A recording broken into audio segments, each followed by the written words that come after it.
해외 안녕하세요. 부동산 투자 완전 오늘은 가이드. 해외 부동산 투자에 대한 종합적인 가이드를 준비했습니다. 최근 국내 부동산 시장의 변화와 함께 많은 분들이 해외 부동산에 관심을 가지고 계십니다. 하지만 해외 투자는 국내 투자와는 다른 많은 변수들이 있기 때문에 체계적인 접근이 필요합니다. 오늘은 해외 부동산 투자의 A부터 G까지 놓치면 안 될 핵심 내용들을 모두 다뤄보겠습니다. 오늘 강의는 9개의 핵심 섹션으로 구성되어 있습니다. 각 단계별로 실제 투자 시 필요한 실용적인 정보들을 제공하겠습니다. 해외 부동산 투자는 단순히 외국의 집을 사는 것이 아닙니다. 이는 글로벌 자산 포트폴리오의 한 축으로서 여러 목적을 동시에 달성할 수 있는 투자 수단입니다. 첫째, 포트폴리오 다각화 측면에서 보면 국내 부동산과 해외 부동산은 서로 다른 경제 사이클을 가지고 있어 리스크를 분산시킬 수 있습니다. 둘째, 환율 해지 효과입니다. 원화 약세 시에는 해외 자산의 가치가 상대적으로 상승하게 됩니다. 셋째, 일부 신흥국가나 성장 지역에서는 국내보다 높은 수익률을 기대할 수 있습니다. 넷째, 향후 이민이나 장기 거주를 계획하고 있다면 미리 해당 지역의 부동산을 확보하는 것도 좋은 전략입니다. 마지막으로 인플레이션이나 정치적 불안정에 대비한 자산 보전 수단으로도 활용할 수 있습니다. 해외 부동산 투자를 시작하기 전에 반드시 장단점을 명확히 이해해야 합니다. 장점부터 살펴보면 우선 높은 수익 가능성이 있습니다. 특히 동남아시아나 일부 유럽 국가들은 아직도 높은 성장률을 보이고 있어 부동산 가격 상승 여력이 큽니다. 포트폴리오 다각화 측면에서는 한국 경제와 다른 사이클을 가진 국가에 투자함으로써 전체적인 리스크를 줄일 수 있습니다. 하지만 단점도 만만치 않습니다. 가장 큰 문제는 정보 비대칭입니다. 현지 시장 상황을 정확히 파악하기 어렵고 이로 인해 잘못된 투자 결정을 내릴 위험이 있습니다. 또한 관리의 어려움도 큰 부담입니다. 임대 관리, 세무 처리, 유지 보수 등을 원거리에서 처리해야 하는 어려움이 있습니다. 환율 리스크도 간과할 수 없습니다. 부동산 가격이 상승해도 환율 변동으로 인해 실제 수익이 감소할 수 있습니다. 투자를 시작하기 전에 반드시 자신의 투자 역량을 점검해야 합니다. 먼저 투자 자금 측면에서 해외 부동산은 전체 자산의 10에서 30% 수준에서 시작하는 것이 적절합니다. 너무 많은 비중을 투자하면 유동성 문제가 발생할 수 있습니다. 투자 목적을 명확히 해야 합니다. 단기 수익을 노린다면 개발이 활발한 지역을, 장기 보유 목적이라면 안정적인 선진국을, 거주 목적이라면 생활 편의시설이 잘 갖춰진 지역을 선택해야 합니다. 시장 조사에서 가장 중요한 것은 해당 국가의 기본적인 경제 펀더멘털입니다. GDP 성장률, 인구 증가율, 도시화율 등이 부동산 시장의 장기 전망을 좌우합니다. 정치적 안정성도 매우 중요합니다. 정권이 자주 바뀌거나 정치적 갈등이 심한 국가는 투자 리스크가 높습니다. 외국인 투자 정책은 직접적으로 투자 가능성을 결정합니다. 일부 국가는 외국인의 부동산 취득을 제한하거나 추가세금을 부과하기도 합니다. 이제 구체적으로 주요 투자 대상국들을 살펴보겠습니다.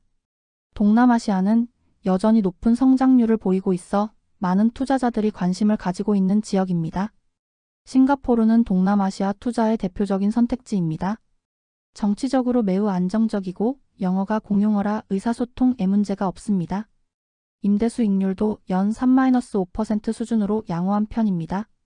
하지만 2018년부터 외국인에게 부과되는 ABSD가 20%로 상당히 높아 초기 투자 비용이 많이 듭니다.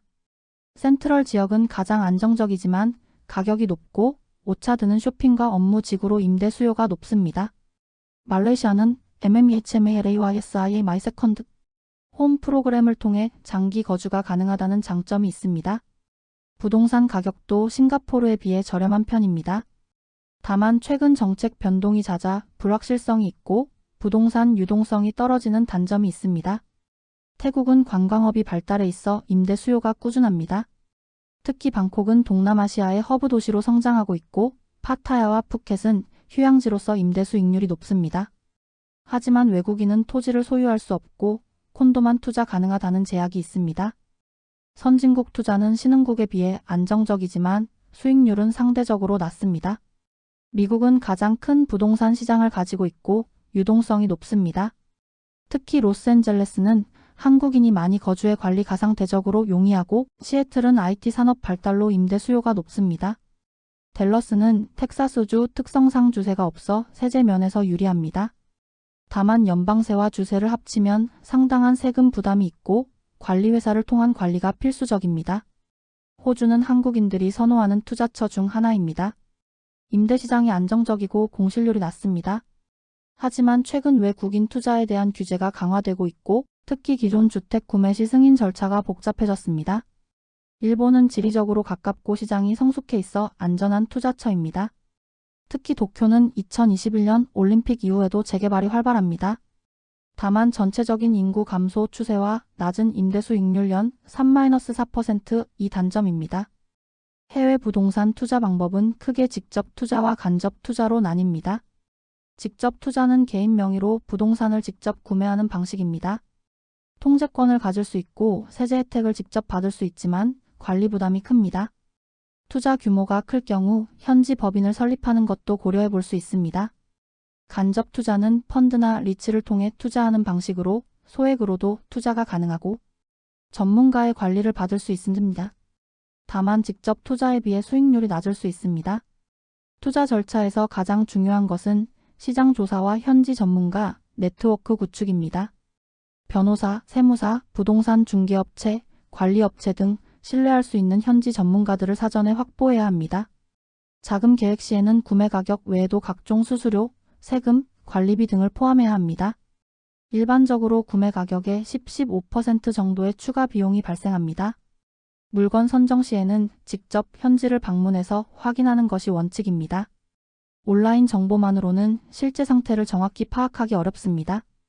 세무 문제는 해외 부동산 투자에서 가장 복잡한 부분 중 하나입니다. 우선 한국 세법상 의무사항을 살펴보면 해외 금융 계좌 신고와 국외 재산 조서 제출 의무가 있습니다. 해외 금융 계좌 신고는 해외 계좌 잔액이 10억 원을 초과할 때, 국외 재산 조서는 해외 재산이 5억 원을 초과할 때 제출해야 합니다. 이를 위반하면 상당한 가산세가 부과됩니다. 임대소득이 발생하면 종합소득세 신고 대상이 되고 매도할 때는 양도소득세를 내야 합니다. 여기서 중요한 것은 한국과 해당 국가 모두에서 세금을 내야 할 수 있다는 점입니다. 이중과세를 방지하기 위해서는 조세협정을 잘 활용해야 합니다. 대부분의 국가와 조세협정이 체결되어 있어 외국 납부세액 공제를 받을 수 있습니다. 법적 이슈에서 주의할 점은 각 나라마다 외국인 투자에 대한 제한이 다르다는 것입니다. 예를 들어 태국은 외국인 이토지를 소유할 수 없고 싱가포르는 외국인에게 높은 부가세를 부과합니다. 상속세 문제도 미리 고려해야 합니다. 해외 부동산도 한국의 상속세 대상이 되며 현지에서도 상속세가 부과될 수 있습니다. 리스크 관리는 해외 부동산 투자 성공의 핵심입니다. 시장 리스크는 피할 수 없는 리스크이지만 장기적인 관점에서 접근하고 위치가 좋은 부동산을 선택하면 어느 정도 완화할 수 있습니다. 환율 리스크는 해외 투자의 고유한 리스크입니다. 투자 시점에 환율이 유리하더라도 회수 시점에 불리해질 수 있습니다. 이를 완화하기 위해서는 환해지 상품을 활용하거나 현지 통화로 대출을 받아 환노출을 줄이는 방법을 고려할 수 있습니다. 유동성 리스크는 특히 신흥국 투자 시 주의해야 합니다. 급하게 현금화해야 할 때 적절한 가격에 매도하기 어려울 수 있습니다. 정치적 리스크는 예측하기 어렵지만 투자 전에 해당 국가의 정치적 안정성을 충분히 검토해야 합니다. 관리 리스크를 줄이기 위해서는 신뢰할 수 있는 현지 관리 업체를 선정하는 것이 중요합니다. 정기적으로 현지를 방문하여 직접 확인하는 것도 필요합니다. 투자 후 관리는 수익률을 좌우하는 중요한 요소입니다. 임대 관리에서 가장 중요한 것은 좋은 임차인을 선정하는 것입니다. 현지 관리 업체를 통해 임차인의 신용도와 지급 능력을 철저히 검증해야 합니다. 임대료는 정기적으로 시세를 조사해서 적절히 조정해야 합니다. 재무 관리 측면에서는 매월 발생하는 수입과 지출을 정확히 파악해야 합니다. 임대료 수입뿐만 아니라 관리비, 세금, 보험료, 수리비 등의 지출도 체계적으로 관리해야 실제 수익률을 정확히 계산할 수 있습니다. 세무 관리는 현지와 한국 양쪽에서 신고해야 하므로 전문가의 도움을 받는 것이 좋습니다.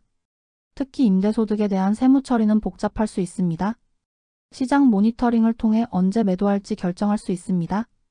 해당 지역의 부동산 가격 동향을 지속적으로 추적하고 정부 정책 변화나 경제 지표도 함께 고려해야 합니다. 실제 성공 사례를 통해 배울 점들을 살펴보겠습니다. 첫 번째 사례는 2015년 싱가포르에 투자한 경우입니다. 당시는 싱가포르 부동산 시장이 조정을 받고 있어 상대적으로 저렴하게 매입할 수 있었습니다. 오차드 로드 인근의 프리미엄 콘도를 선택했고 꾸준한 임대 수요로 공실 없이 운영되고 있습니다. 6년간 연평균 8.2%의 수익률을 기록했습니다. 두 번째 사례는 호주 멜버른 투자입니다. CBD 인근의 신축 아파트에 투자했고 인구 증가와 함께 꾸준한 자본 이익을 실현했습니다. 성공 요인을 보면 공통적으로 충분한 사전 조사와 현지 전문가들의 도움을 받았다는 점입니다. 또한 단기적 시세 변동에 흔들리지 않고 장기적 관점을 유지했습니다. 반면 실패 사례들을 보면 대부분 불충분한 조사로 인해 문제가 발생했습니다.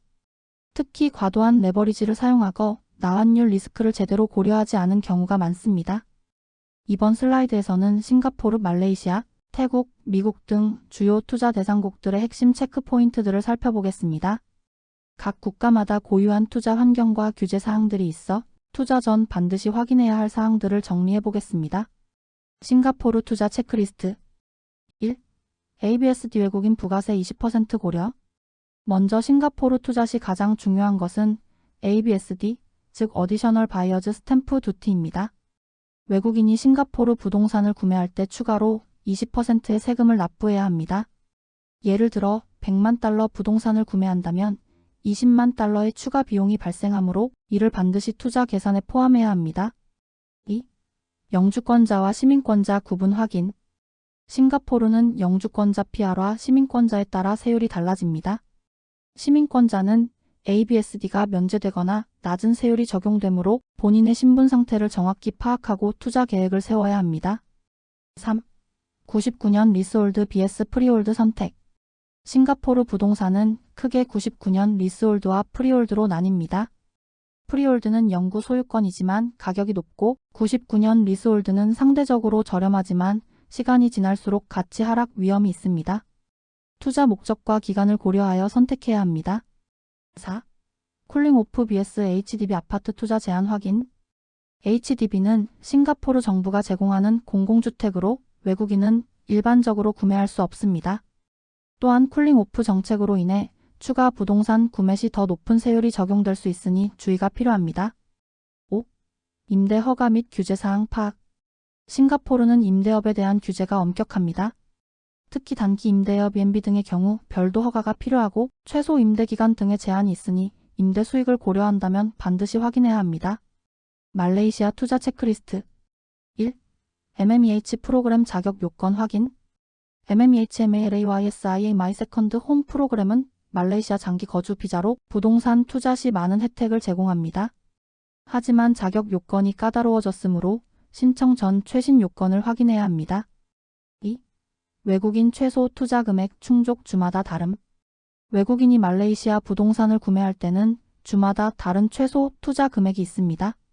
쿠알라룸푸르의 경우 100만 링깃, 조호바루는 50만 링깃 등 지역별로 차이가 있으니 확인이 필요합니다. 3. 부미푸트라 할당 정책 이해. 부미푸트라 말레이계 5대 정책로 인해 일부 개발 프로젝트에서는 말레이계에게 일정 비율을 할당합니다. 이로 인해 외국인이 구매할 수 있는 물량이 제한될 수 있습니다. 4.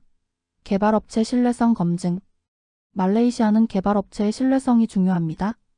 프로젝트 중단이나 지연 사례가 있으므로 개발업체의 과거 실적과 재무 상태를 철저히 검토해야 합니다. 5. 환율 리스크 평가. 말레이시아 링깃의 환율 변동성을 고려해야 합니다. 투자 수익률 계산 시 환율 변동으로 인한 손익을 반드시 포함해야 합니다. 태국 투자 체크리스트 1. 외국인 콘도 소유 비율 49% 제한. 태국은 외국인이 콘도미니엄을 소유할 수 있지만 전체 건물의 49%까지만 외국인 소유가 가능합니다. 따라서 원하는 콘도의 외국인 소유 비율을 먼저 확인해야 합니다. 2. 토지 소유 불가, 장기 임대만 가능. 외국인은 태국 토지를 직접 소유할 수 없고 최대 30년 장기 임대만 가능합니다. 토지가 포함된 주택 투자 시 이 점을 반드시 고려해야 합니다. 3. 외화 반입 증명서 보관. 부동산 구매 시 외화를 태국으로 송금했다는 증명서를 보관해야 합니다. 나중에 매각 후 수익을 해외로 송금할 때 이 증명서가 필요합니다. 4. 관리비 및 싱크펀드 확인. 태국 콘도는 관리비와 함께 싱크펀드 대수선 적립금을 별도로 납부해야 합니다. 이러한 부대 비용을 미리 확인하여 투자 수익률에 반영해야 합니다. 5. 임대 시 세금 신고 의무. 임대 수익 발생 시 태국 현지에서 세금 신고 의무가 있습니다.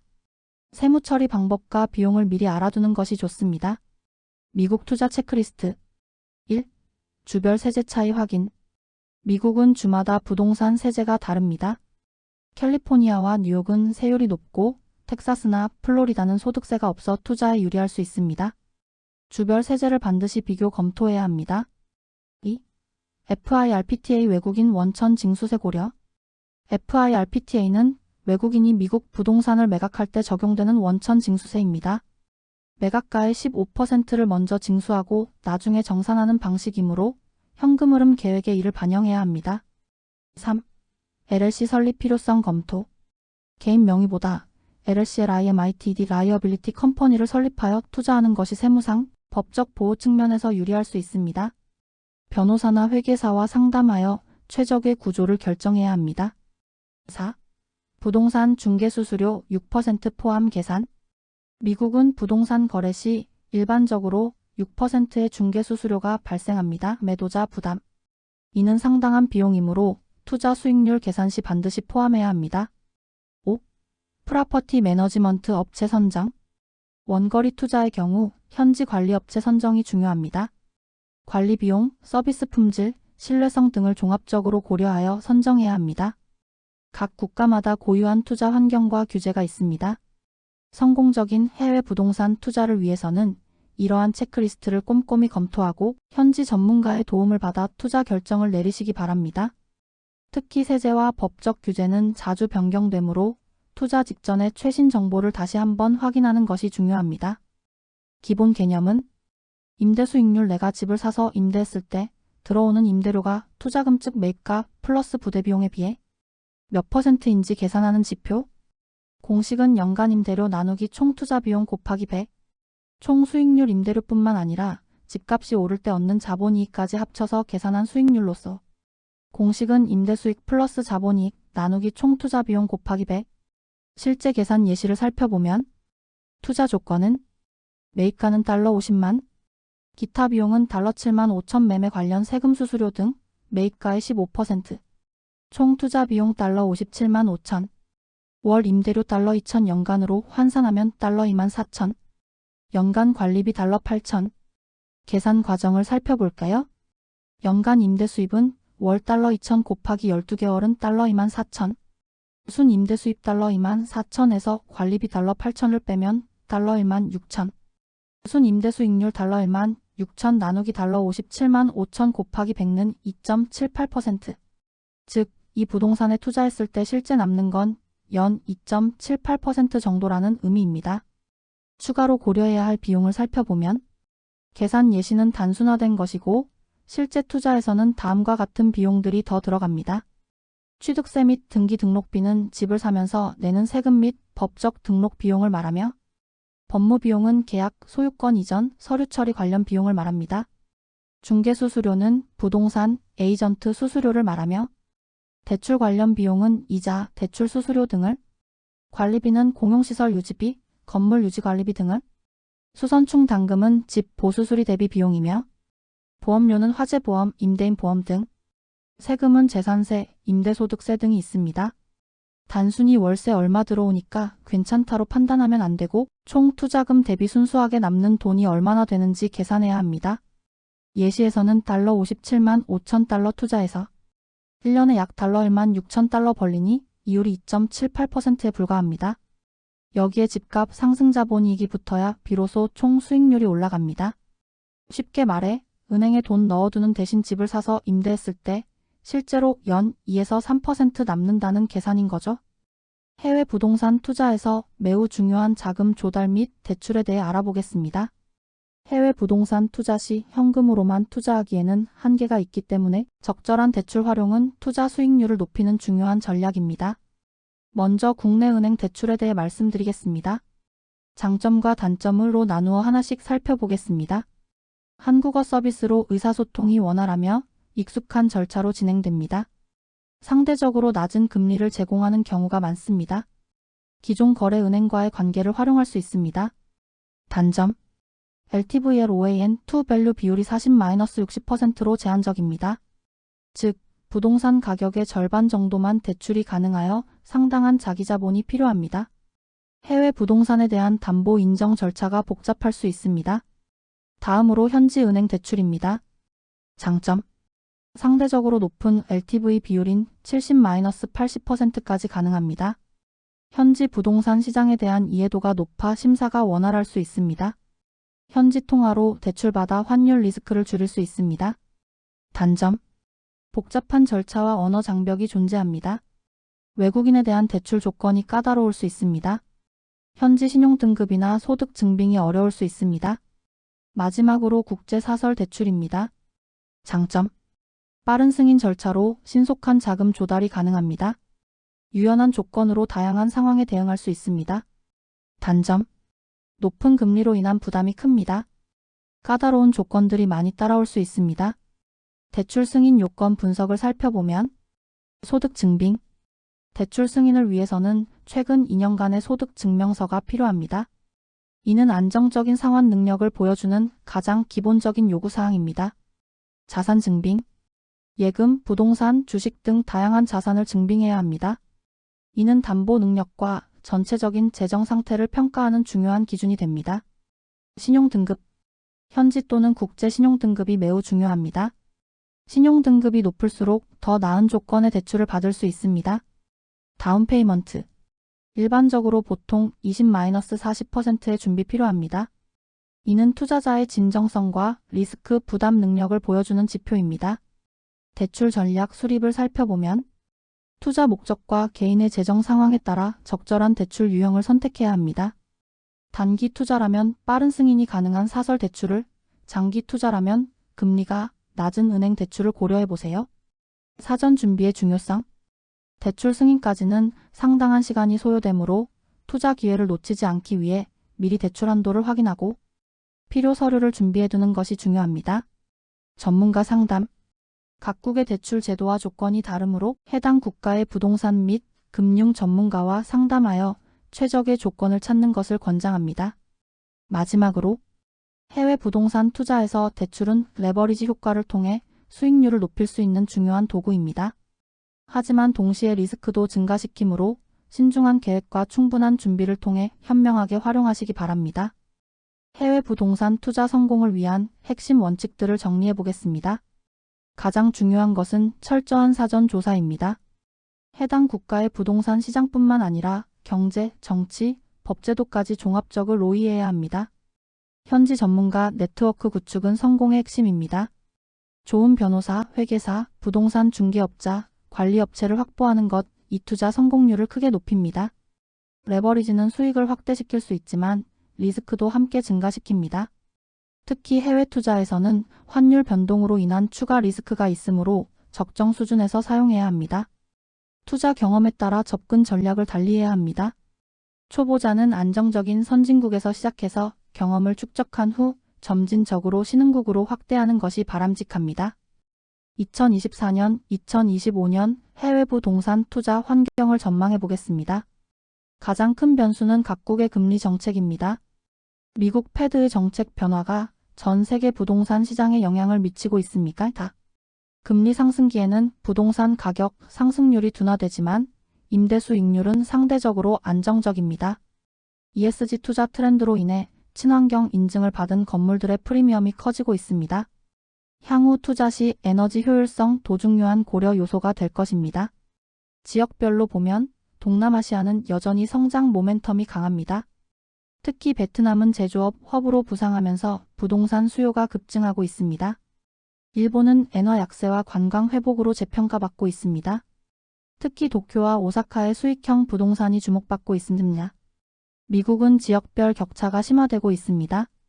테크 기업들의 지방 이전으로 텍사스, 플로리다 등 남부 지역이 부각되고 있습니다. 이번 시간에는 해외 부동산 투자의 전반적인 내용을 다뤄보았습니다. 가장 중요한 것은 충분한 준비입니다. 해외 투자는 국내 투자보다 훨씬 복잡하고 변수가 많기 때문에 철저한 사전 준비가 필요합니다. 하지만 완벽한 준비를 기다리기보다는 작은 규모부터 시작해서 경험을 쌓아가는 것이 중요합니다. 실전 경험을 통해서만 얻을 수 있는 노하우들이 있습니다. 해외 부동산 시장은 계속 변화하고 있으므로 지속적인 학습과 정보 업데이트가 필수입니다. 오늘 강의가 여러분의 해외 부동산 투자에 도움이 되기를 바라며 궁금한 점이 있으시면 언제든 질문해 주시기 바랍니다. 감사합니다. 끝까지 시청해 주셔서 감사합니다. 영상이 마음에 들었다면 구독 신청,